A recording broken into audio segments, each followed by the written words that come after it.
Hey, Magic fans, welcome back. This is your captain speaking here on Capnclydes MTG. I'm on vacation, but I'm still doing my best to get you guys the video, and I'm also about 12 hours ahead of you, so I think it's the first there, but it's the second here. I'm so confused and lost in time, I don't even know what to tell you.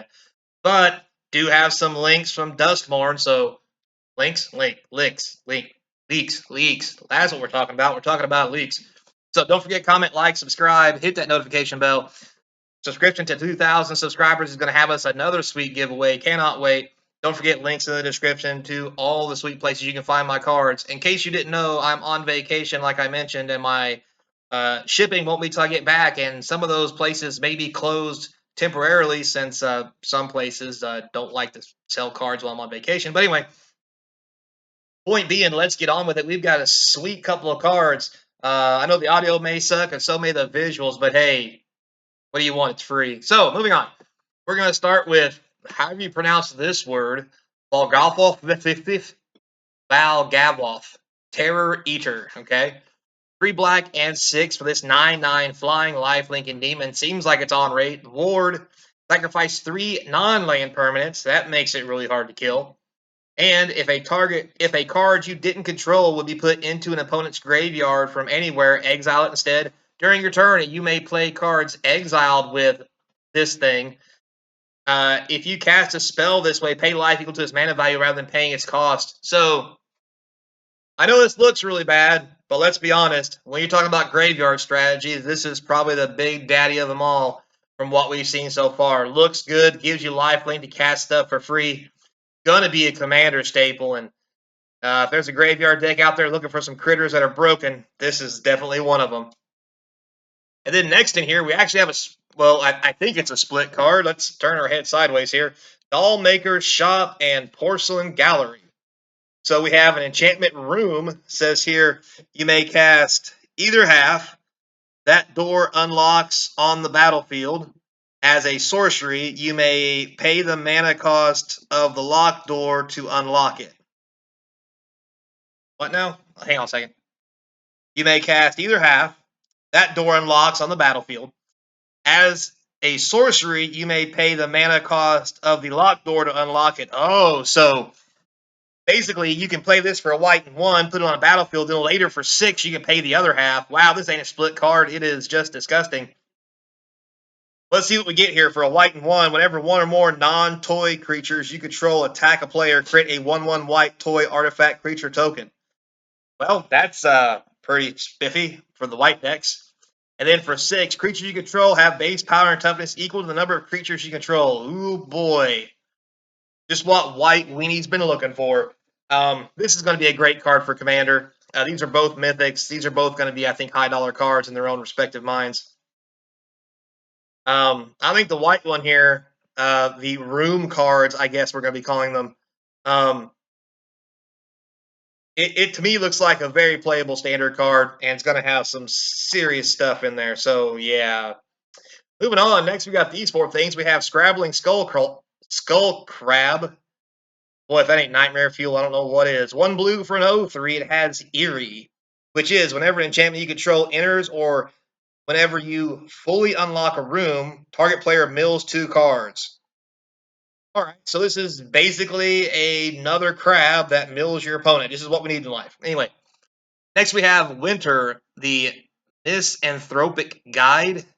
Boy, these words, I tell you what. Somebody get these people a thesaurus. Or me. Green, red, and black, and 1 for a 3/4. Ward 2. At the beginning of your upkeep, each player draws 2 cards. Ooh, that's like a Howl of Mine with the legs. It has Delirium as well, so as long as there's 4 more cards among cards in your graveyard, each opponent maximum hand size is equal to 7 minus the number of these cards.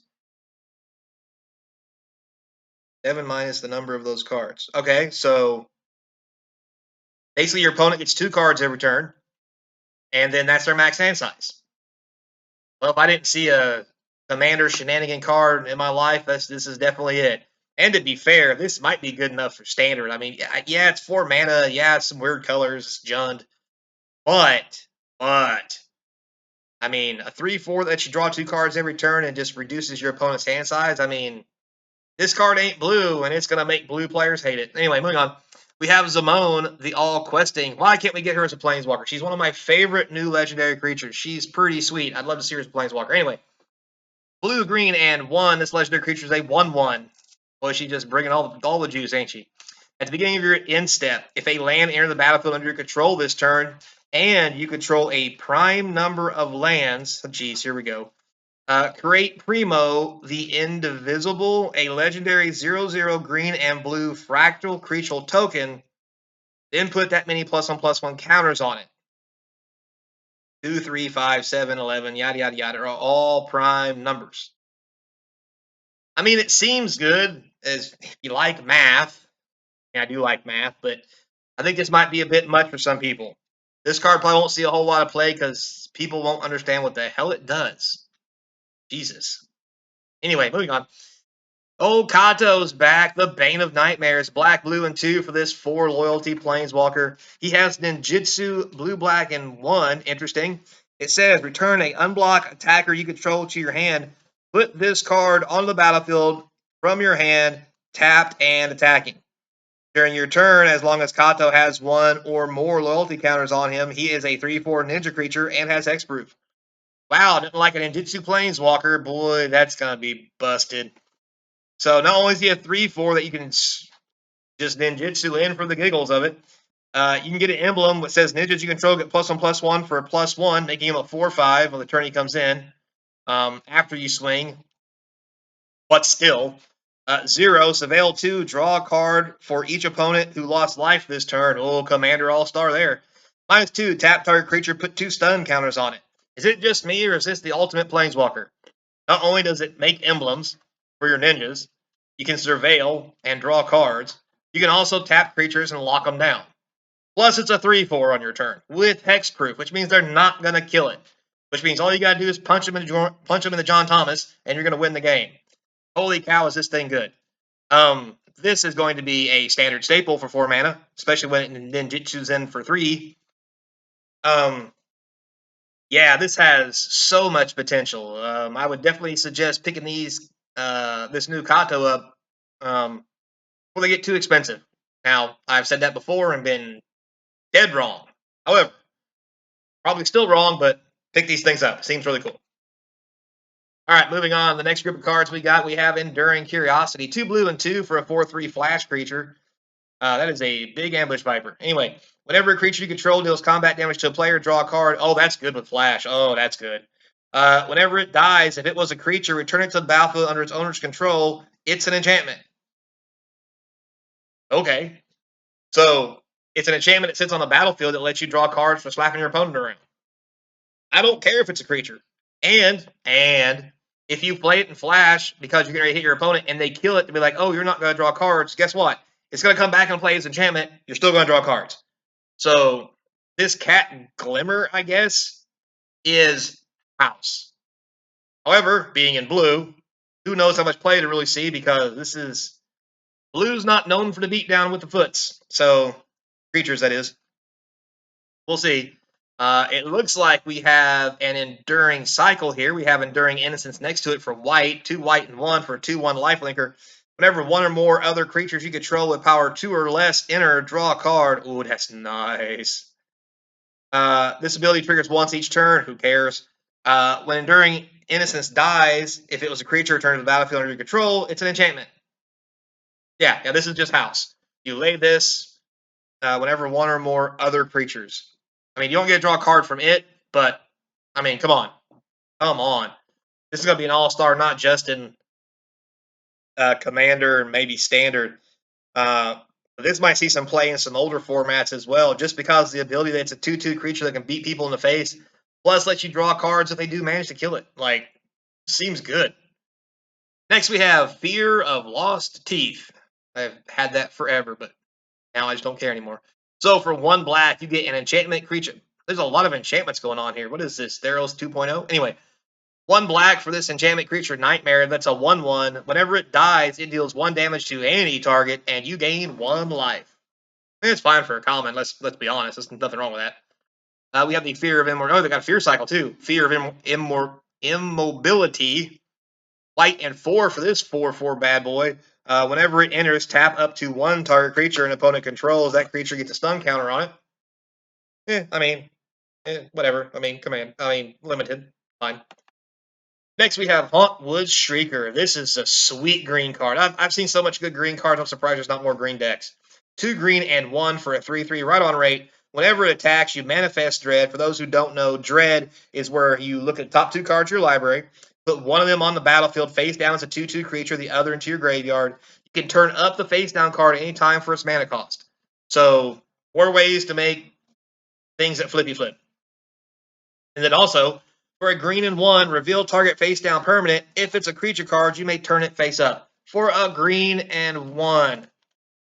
So, like I mentioned, take that big 9 mana demon, and you lay this guy and put that big 9 mana demon face down, and then for 2 green, flip him up on turn 4. That's going to make everybody like it. Not. Anyway, seems really powerful. I like the card. I kind of see a face down creature commander deck in the works here. We now have enough stuff to do it with, I think. Next, we have Disturbing Mirth, as if this picture is not disturbing enough. Red and black enchantment. Whenever it enters, you may sacrifice another enchantment or creature. If you do, draw 2 cards. And let's be fair, everything in this format's apparently an enchantment or a creature, so you're going to sack anything you want. Anyway, whenever you sacrifice Disturbing Mirth, which means if you play 4 of these, you can sacrifice them to each other. You can manifest Dread, which, like we just mentioned, put something on the battlefield as a 2/2, put one thing in your graveyard. I think this card is going to be sweet and see a lot of play in standard for black red. This seems way too good to just manipulate your deck like crazy. Yeah, just way too good. Then we have Unwanted Remake. All right, hear me out. New Swords to Plowshares. I've seen this already, sorry, but this thing's amazing. 1 white, destroy target creature. Its controller manifests Dread. Now, this could seriously hurt you if they put something in play they can flip over. That's a serious problem. However, this feels like a Path to Exile version of Swords to Plowshares. And let's be fair, if the creature you kill with this was already killing you and the creature they flip over kills you anyway, you're really in the same spot. There is also a chance, though, they may not draw anything that's a creature. They may get a land or something else they can't flip over, and 2/2s are a lot better to deal with than big 4/4s and 5/5s. So I think we got something here. Next, we have Overlord of the Mistmoors, 2 white and 5 for this 6/6 bad boy. It has Impending 4 for 2 white and 2. So Impending, if you cast this spell for its Impending cost, it enters with 4 time counters on it and isn't a creature until the last one's removed. At the beginning of your end step, remove a time counter from it. When Overlord of the Mistmoors enters or attacks, create 2/1 white insect creature flying tokens. That is insanely good. The only drawback to this card is when you put it into play, it's not a creature, but it is still an enchantment, which means you can disenchant it before the impending counters come off of it, because it is in play. At least that's what I'm getting from this. And to be fair, with everything in this apparent expansion being an enchantment, I expect a lot of enchantment removal. And if there's not a lot of enchantment removal, then boy, we have something special going on. But I also expect with this, if these cards are as good as we think they are, enchantment removal may become a thing that we're going to start needing in standard.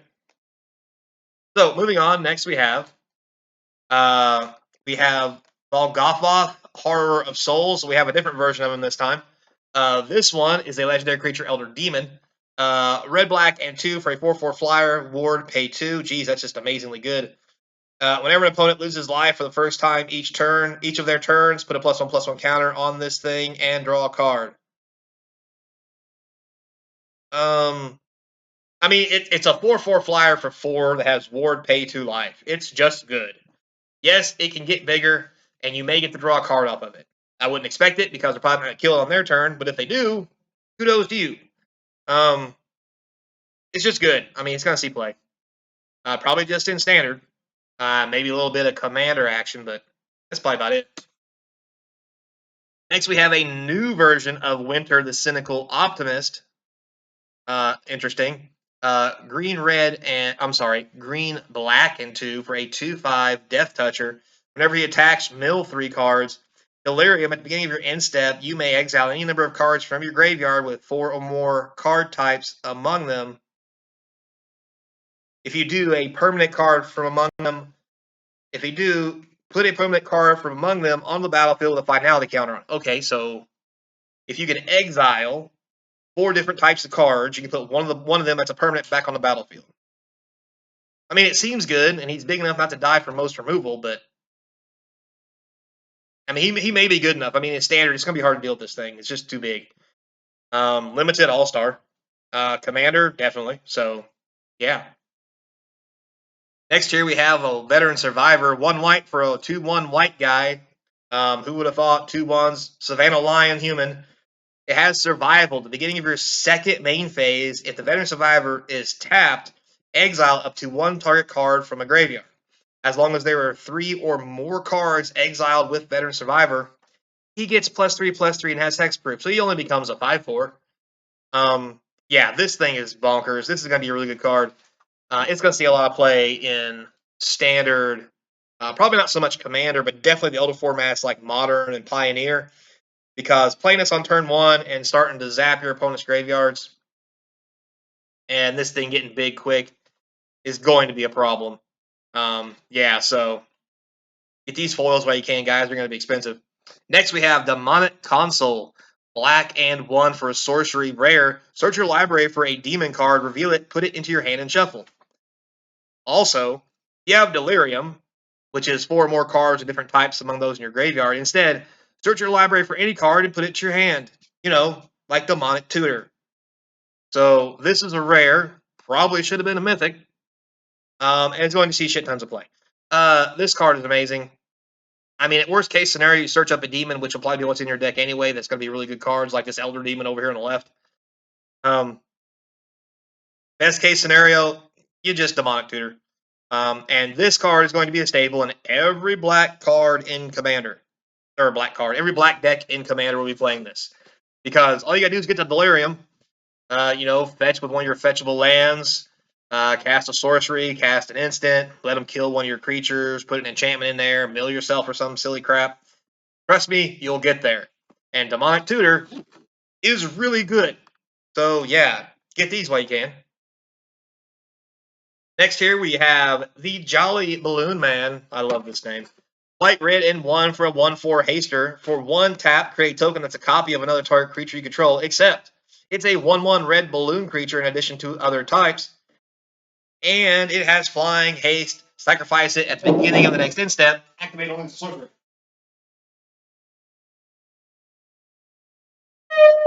So, not too bad. Sorry about that alarm went off.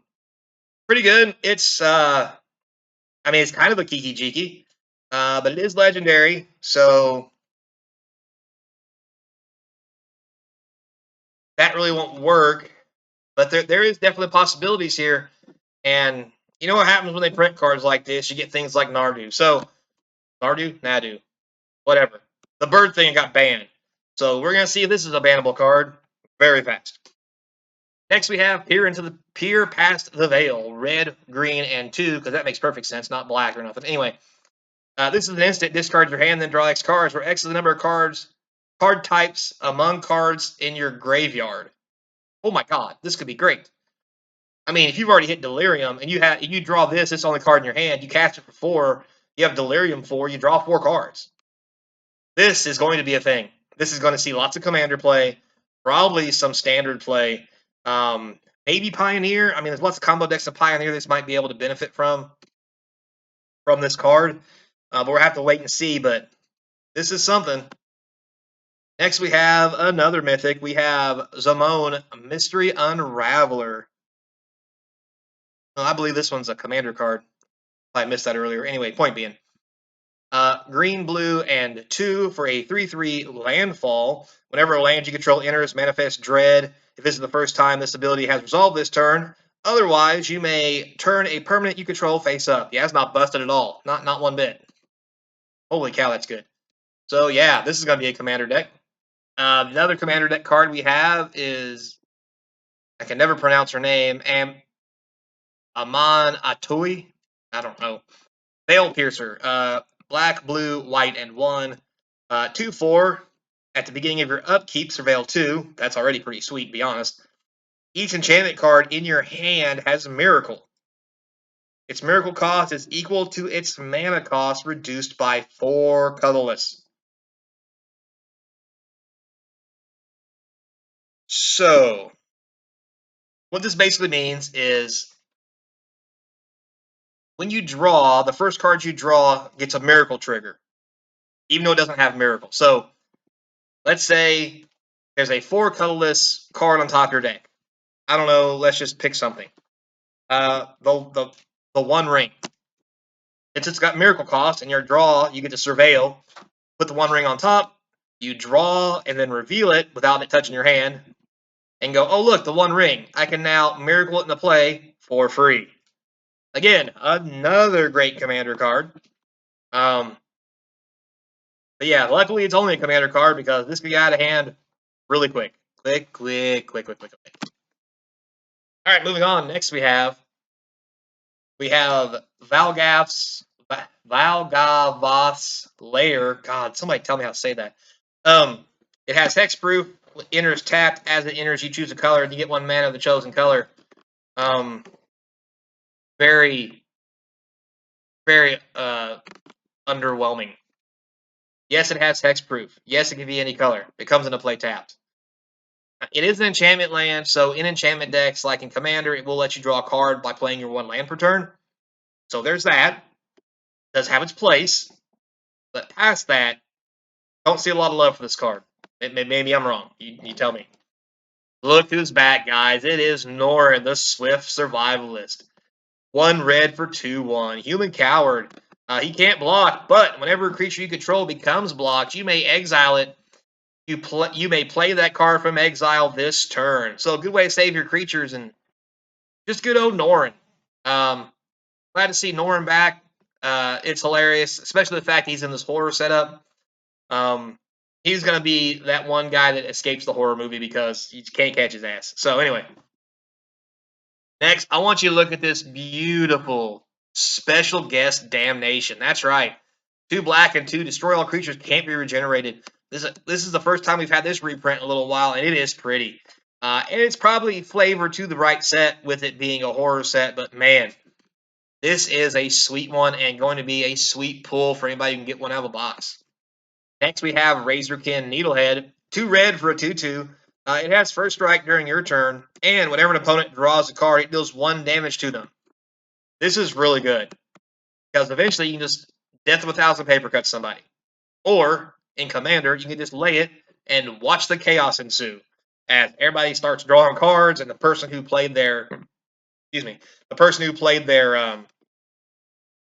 Ristic study are all happy and giddy about it, die while everybody goes, no, I won't pay the 1, take 1, draw a card. And the table proceeds to draw them to death thanks to your Razorkin Needlehead. And if you don't think that'll happen, boy, you haven't seen some salty players on the table. Anyway. So, that's going to be a thing.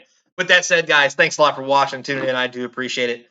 Don't forget, my timetable is all screwed up, so I'll post whenever I can because I don't know what world I'm in here. Anyway, until next time, be kind, and as always, I hope to see you across from the game table.